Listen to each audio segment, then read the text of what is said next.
People are being forcibly drafted into the army and sent into the future through a time machine called the Jump Link. But the situation there is terrible. Of the people sent into the future, more than 50% die on the very first day. And of those who survive, very few ever make it back. The human population in the future has dropped to fewer than 500,000. Because of this, protests break out all over the world, and people grow terrified of being sent into the future.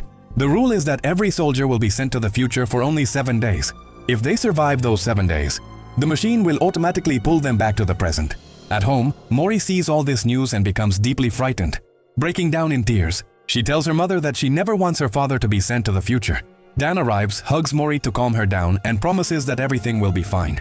The next day, Dan is in his class when suddenly, emergency alerts start, blaring on everyone's phones. Dan checks his phone and sees that he has been drafted, and is being ordered to report immediately to the Army Research Center. At first, Dan assumes that maybe, because of his scientific skills, he's been given some kind of research job, so he hurries to the center.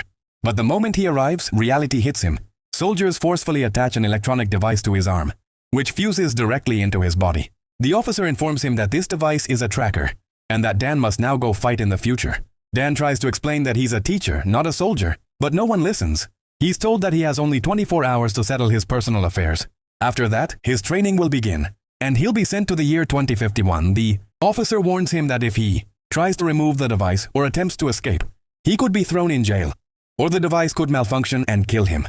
Then comes a shocking revelation. Dan was chosen specifically because, according to future records, he's going to die within the next 7 years anyway.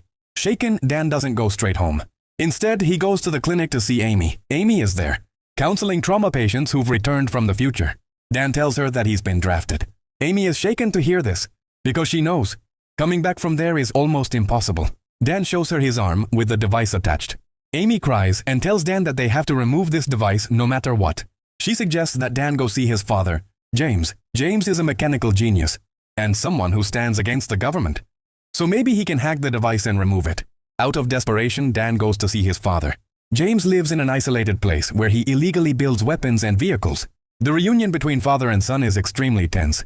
James examines the device to try and help Dan, but as they talk, old memories resurface and an argument breaks out between them.